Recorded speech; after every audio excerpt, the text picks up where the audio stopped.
Hi teacher, hi everyone. I want to talk to you about this movie. This four-time nominated to the Oscars as the best screenplay, directed by Luca Guadagnino and wrote by James Ivory. I'm talking about Call Me by Your Name. Here we're gonna have Timothy Chalamet as Elio and Armie Hammer as Oliver. I think that is one of the best movies that I ever seen during all my entire life, and I want to talk to you about the storyline of this movie. We're gonna have these two guys this storyline you can feel like it's just like the same, like all the same now with the movies, but this is really particular and is really different when you see it. I'm not gonna give you spoilers because I really would like that you see it, but well, Elio, as interpreted by Timothy Chalamet, he's an amazing guy from Italy. He's just 17 years old, and Oliver, interpreted by Armie Hammer, is a guest invited by the parents of Elio, and he's a researcher guy. So here we're gonna have a lot of different moments about what it means to be culture, how you can be smart, but also how do you can love to somebody, even if it doesn't be in your age. I'm not defending anything, just I'm talking about your storyline. But well, and here you're gonna have how the world and how society can work for you or just can deny what it means to be happiness. And that's really, like worse and let you think a lot of things. I think that this movie absolutely it's all about the parents and how they work for you. If they support you, you can feel that from the part of Elio, but also you have the questions, many questions about Oliver. What happened with their parents? How they work for them? What's between them? Like how they can be together.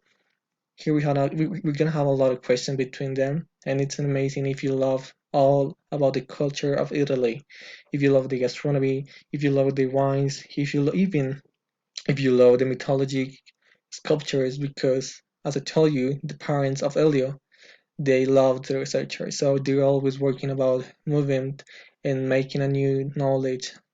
So here we also have a lot of details.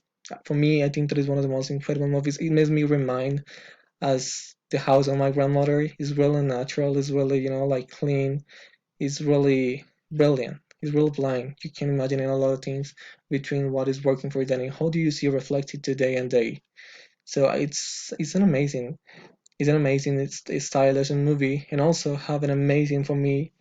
I think that is really incredible how you can adapt a soundtrack and a song screenplay to a movie and make it perfect. As in a soundtrack, we're gonna have a lot of pieces of Stephen Sondheim, one of my favorites, all-time favorites singers, and like it makes absolutely that it looks perfect.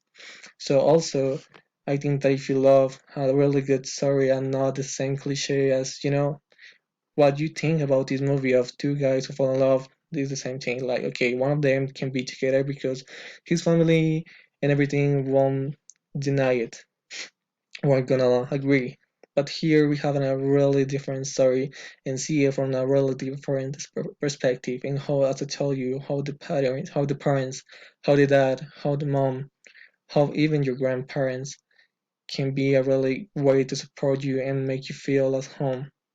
And I think that everybody, as I told you in the beginning, everybody should see this movie at least one in his life because it's really perfect. I mean, I'm not a guy who fall in love with the movies of love, but I think that is the exception. It is incredible the soundtrack, the movie, the scenography, the actors, everything he worked for make this a really good piece of art.